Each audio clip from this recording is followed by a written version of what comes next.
అసూయతో బ్రతికే వారికి సరైన నిద్ర ఉండదు. అహంకారంతో బ్రతికే వారికి సరైన మిత్రులు ఉండరు.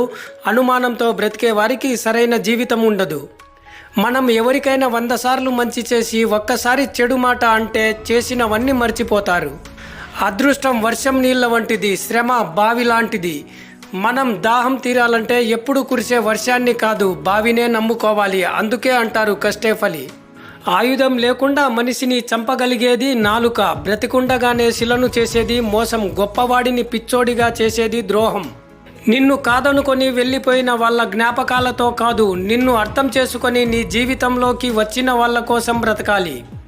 ఒంటరిగా కూర్చొని నీతో నువ్వు హాయిగా మాట్లాడుకో. నటించే మనుషులతో కలిసి ఉండడం కంటే అది 100 రెట్లు మంచిది. ఏమి కావాలో మాత్రమే కాదు, ఏమి వదులుకోవాలో కూడా తెలుసుకోవాలి. జీవితం ఏ ఒక్కటి మనకు నేర్పదు. మనకు ఎదురయ్యే మనుషులు, వాళ్ళ ప్రవర్తన, వీటి నుండే మనం నేర్చుకోవాలి. డబ్బు వచ్చాక గతం మర్చిపోవద్దు, సుఖం తీరాక అమ్మాయిని మర్చిపోవద్దు. ఈ రెండిటిలో ఏది మర్చిపోయినా నీకు అంతం తప్పదు. ఆశపడు, తప్పు లేదు. అలా అని ఆశకి అలవాటు పడకు. ఎందుకంటే అది నీలో లేని వింత మనిషిని పుట్టిస్తుంది.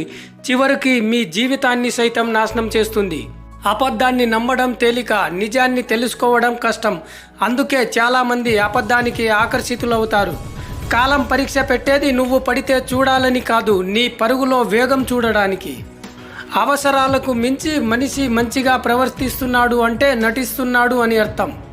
పరిస్థితుల్ని చూసి పారిపోకూడదు. ఎదురు నిలబడినప్పుడు సమస్య ఏదైనా చిన్నబోతుంది. మగాడి జీవితంలో బాగా డబ్బైనా ఉండాలి, లేదా బాగా అర్థం చేసుకునే భార్య అయినా ఉండాలి. ఈ రెండిట్లో ఏది లేకున్నా మగాడి జీవితానికి పెద్దగా అర్థం ఉండదు. చదువు విలువ తెలియని వారి చేతిలో పుస్తకాన్ని, మనసు లేని వారి చేతిలో జీవితాన్ని ఉంచకూడదు. ఎందుకంటే ఇద్దరూ వాటితో ఆడుకుంటారే కానీ వాటిని గౌరవించరు. ఎక్కడ ప్రేమ ఉంటుందో అక్కడ బాధ్యత ఉంటుంది. ఎక్కడ బాధ్యత ఉంటుందో అక్కడ బలమైన బంధం ఉంటుంది. గొప్ప గొప్ప వాళ్ళని చూసి మామూలు మనుషులను చిన్న చూపు చూడకండి. సూది పని కత్తి, కత్తి పని సూది ఎన్నడూ చేయలేవు. ఎవరి గొప్ప వారిది. చేయి జారిన బంధం, నోరు జారిన మాట ఎప్పటికీ తిరిగి రావు. అందుకే బంధాన్ని, అనుబంధాలను కోల్పోయే ముందు, ఎదుటి వారిని ఒక మాట అనే ముందు బాగా ఆలోచించడం మంచిది. పుస్తకాలను చదివితే జ్ఞానం మాత్రమే వస్తుంది. అదే మనసులను చదివితే లోక జ్ఞానం వస్తుంది. జ్ఞానం లేకపోయినా బ్రతకవచ్చు, కానీ లోక జ్ఞానం లేకపోతే బ్రతకడం కష్టం. గుర్తించుకో, ఏ రోజైతే నీకు కష్టపడడం చేత కాదో ఆ రోజు నుండే నీకు మోసం చేయడం అలవాటు అవుతుంది. మనసులు ఎంత దూరంగా ఉన్నారన్నది కాదు, మనసులు ఎంత చేరువుగా ఉన్నాయన్న దానిపైనే బంధం ఆధారపడి ఉంటుంది. ఒక వ్యక్తి ప్రస్తుతం ఉన్న స్థితిని చూసి అతని భవిష్యత్తు అంచనా వేయకండి. ఎందుకంటే రేపు అనే రోజుకు ఎంత శక్తి ఉందంటే అది మామూలు రాయిని కూడా రత్నంగా మార్చగలదు. ఎన్నిసార్లు ప్రయత్నించినా ఓడిపోతున్నామంటే మన ఆలోచన విధానంతో పాటు మన ప్రయత్నాన్ని కూడా మార్చుకోవాల్సి ఉంటుంది. జీవితం చాలా కష్టమైన పరీక్ష. దానిలో చాలామంది విఫలం చెందడానికి కారణం ప్రతి ఒక్కరి ప్రశ్నాపత్రం వేరే అని గ్రహించకపోవడమే. నిన్ను భారం అనుకునే బంధాలతో బలవంతంగా జీవించడం కంటే వాటికి దూరమై ఒంటరిగా బ్రతకడం మేలు. దూరంగా ఉన్నంత మాత్రాన బంధాలు తెగవు. అర్థం చేసుకునే మనసుంటే దగ్గర దూరం అనే సమస్య కాదు. తల్లి ఒడి, తండ్రి భుజాల కంటే గొప్ప సింహాసనం ఈ సృష్టిలోనే లేదు.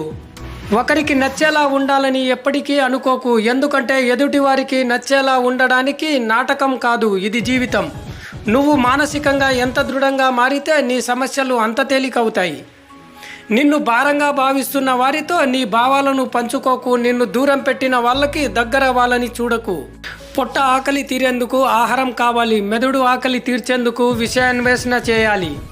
కష్టాలు ఎప్పుడు నాకే వస్తాయి అనుకోకు. కష్టాలను ఇష్టంగా దాటి చూడు. విలువైన విజయాలు ఎన్ని ఎదురు చూస్తున్నాయో తెలుస్తుంది. చాలామంది జీవితంలో ఓడిపోతున్నారు అంటే బలం లేక కాదు, తెలివి లేక కాదు, అబద్ధం ఆడలేక, మోసం చేయలేక. పక్కన ఎవరు లేనప్పుడు అనిపించే ఒంటరితనం కంటే అందరి మధ్యలో ఉన్న ఒంటరిగా అనిపించే ఒంటరితనం ఎక్కువ బాధనిస్తుంది. ఏ అనుభవమైనా పెరిగిన వయసుని బట్టి రాదు, తగిలిన గాయాలను బట్టి వస్తుంది. లోకంలో నమ్మే మనుషులు తక్కువ అయితే ప్రపంచం చిన్నదిగా అనిపిస్తుంది. కరెన్సీ కంటే విలువైనది నీ క్యారెక్టర్. కాగితం మోజులో పడి నీ జీవితం నాశనం చేసుకోకు. గుర్తుపెట్టుకో మిత్రమా, సలహాలు ఊరికే రావు. వీలైతే ఒక లైక్ ఖర్చు చేయొచ్చుగా. Please subscribe our YouTube channel and thank you for watching video.